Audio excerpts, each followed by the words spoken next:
Hello, today's topic is the data warehousing workbench. I shall give some explanations about what this is, its functions, and why you need to know how to use it.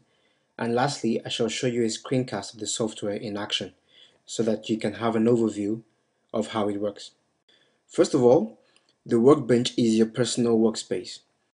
This is where you carry out 80% of your tasks as a BI consultant.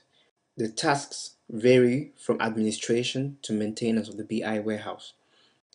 You need to be conversant with the workbench because, quite simply, you cannot call yourself a business intelligence consultant without being able to know how to use the data warehousing workbench. So let us get an overview of what kind of tasks are performed on the data warehousing workbench. We can split these tasks into three main categories. The first one is modeling. This is where you design the data warehouse objects. You create info cubes and info objects, for example, to create a working model.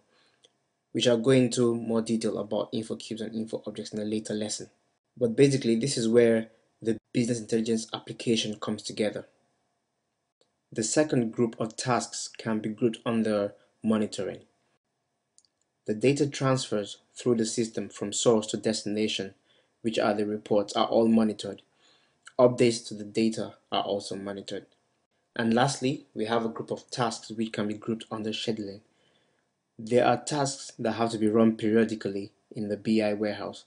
This could be loading of data, transferring of data, and so on. These tasks are all grouped together under this component of the system. We shall mainly focus on modeling at the first part of this course. Now I shall go into the software to demonstrate and give an overview of the data warehousing workbench and see how it all ties together. Hello again. So this is the SAP GUI, the graphical user interface. When you buy SAP Access, you will get login details from your provider, and you should be able to log into the SAP GUI. The SAP GUI will normally be installed to your desktop, and then when you start it, you will see a window like this. So if I click here on Login, it will take me to the SAP GUI. So type in your password and username, and then right now you are logged on as a user. So the first thing I want to highlight here is what we call transaction codes. SAP allows you to get access to the activities you want by typing in T codes. The other ways you can get to the activities is by clicking on the activities which you see in here. So we've got the data warehousing workbench here as one of the tasks. There are a lot of tasks which you can reach by using the SAP GUI. So if you know the transaction codes, you can easily get to them without having to find out how to link to them. The first T code which you must know about is RSA1, which is the transaction code for the data warehousing workbench. So this is the data warehousing workbench.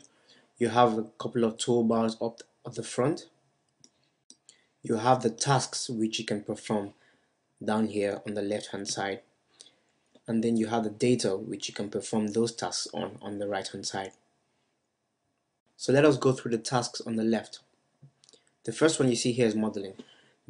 This is one of the most used tasks in the data warehousing workbench. This task is mainly used to create modeling objects which are used to model the business intelligence database. So you have info providers, info objects, info sources, data sources. I will go into more detail about these objects in later lessons.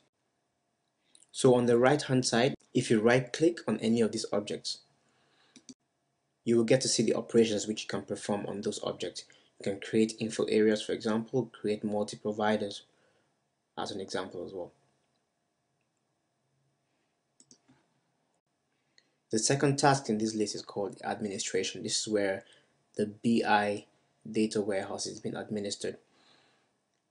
We have tasks, for example, like process chains, which is used to chain a string of dependent tasks together.